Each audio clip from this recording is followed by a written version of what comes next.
અનુલક્ષીને વડોદરા મહાનગરપાલિકાની આરોગ્ય શાખા દ્વારા વિવિધ વિસ્તારોમાં સેમ્પલ ચેકિંગની કાર્યવાહી હાથ ધરવામાં આવી રહી છે, જે અંતર્ગત વડોદરા શહેરમાં દરેક ફૂડ સેફ્ટી ઓફિસરે પોતપોતાના વોર્ડમાં ગાંધીનગરથી મળેલ સૂચના મુજબ નમૂના લેવાની કામગીરી જાળવી રાખી છે।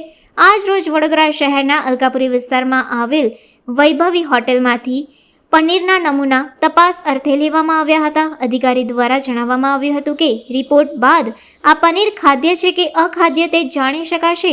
હોટેલમાં ઇન્સ્પેક્શન દરમિયાન કિચનની અંદર ફૂડ ઇન્સ્પેક્ટરને ખુલ્લો ખોરાક જોવા મળ્યો હતો, તેના ઉપર યુઝ બાય ડેટ ન હતી, જે અંગે અધિકારીએ કેટલા દિવસ ચાલશે તેવું પૂછતા 5 દિવસ ચાલશે તેવો જવાબ મળ્યો હતો, પણ યુઝ બાય ડેટ લખી ન હોવાથી ખોરાકનો નાશ કરવામાં આવ્યો હતો।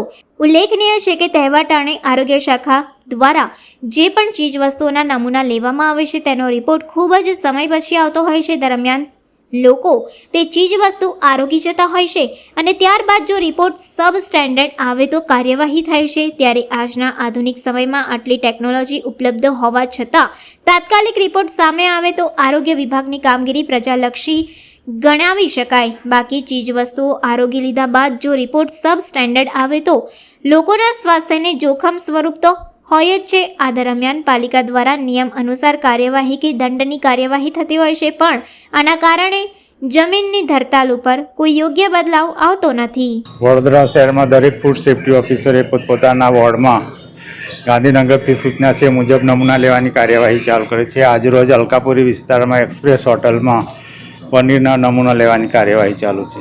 એ તો રિપોર્ટ આવ્યા પછી ખ્યાલ આવે, જોયા પછી સબ સ્ટાન્ડર્ડ છે એવું ના કહી શકાય। રિપોર્ટ સામાન્ય રીતે રિપોર્ટ આવી જાય, રિપોર્ટ આવવાને વાર લાગતી હોય ત્યાર પહેલાં લોકો આરોગી જાય છે, તો પછી એ કયું સ્ટાન્ડર્ડ તમે માનો છો? રિપોર્ટ કાયદા મુજબ આવતો હોય છે, પછી આગળની કાર્યવાહી થતી હોય છે। કાયદા મુજબ એનું પ્રોસિજર હોય છે।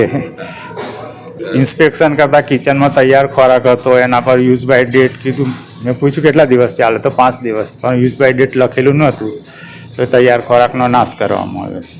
કે કઈ વસ્તુ હતો તૈયાર ખોરાક? તૈયાર ખોરાક હતી, ખાવાની વસ્તુ।